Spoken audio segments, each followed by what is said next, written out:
Jonathan Dioka, bonjour. Bonjour, monsieur Beretioja. Jonathan Dioka, je rappelle que vous êtes un membre du parti Alliance pour les changements de l'honorable Jean-Marc Abound.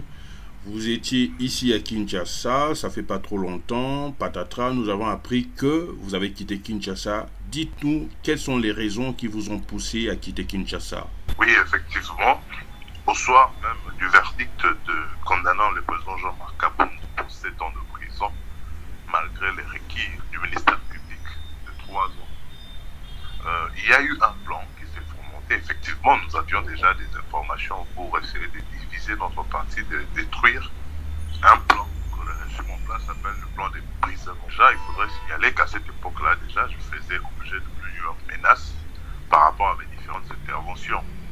Des interventions qui partaient dans le sens de dire la vérité, notamment de dire que M. Tshisekedi est un assassin, est un criminel. Nous le disons parce que voler c'est un crime. Et quand le peuple congolais est assujetti à ces rançonnements des rats, n'est-ce pas un crime? C'est effectif. Et c'est sous le mandat de qui? Quand il y a massacre, il y a carnage à Goma, un carnage exécuté par la garde prétorienne, quand les députés nationaux meurent sous le sol congolais, des corps criblés de balles, et que nous avons l'information précise et exacte que cela a été exécuté par une agence dépendante de l'État, alors nous posons la question de savoir si nous avons menti.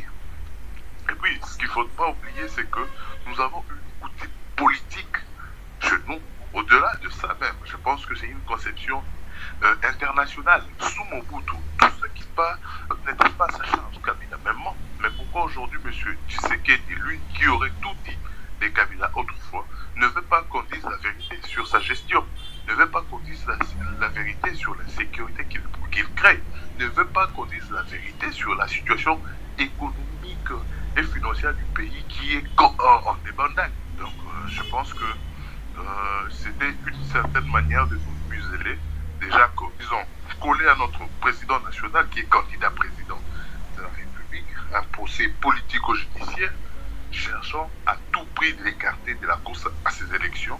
Et maintenant, nous, qui portons son combat aussi, ils veulent nous réduire au silence. Et ça, c'est une chose que nous ne sommes pas prêts à accepter. Jonathan Dioka, nous connaissons, c'est vrai, les services de renseignement, des fois cherchent tantôt les opposants, tantôt les journalistes pour répondre à certaines questions. Vous, de vrai et en vrai, comment avez-vous su que vous étiez recherché et puis vous êtes parti en cavale? Déjà, il y a eu plusieurs altercations. Écoutez, moi je suis un citoyen congolais qui répond à toutes les exigences de mon pays. Je donne tout ce qu'il faut donner à mon pays. S'il faut payer mes impôts, je les paye. S'il faut contribuer à la croissance de mon pays, je le fais.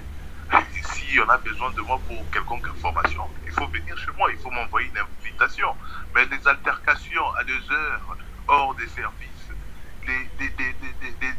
des filatures, toutes ces choses-là n'entrent pas dans le cadre du bon fonctionnement. Et puis, moi, je ne suis pas un criminel.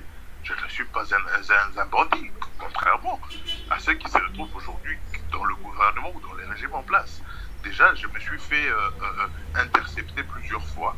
Et heureusement, quand même, dans les activités que nous menons, nous avons su rendre beaucoup de services à beaucoup de gens.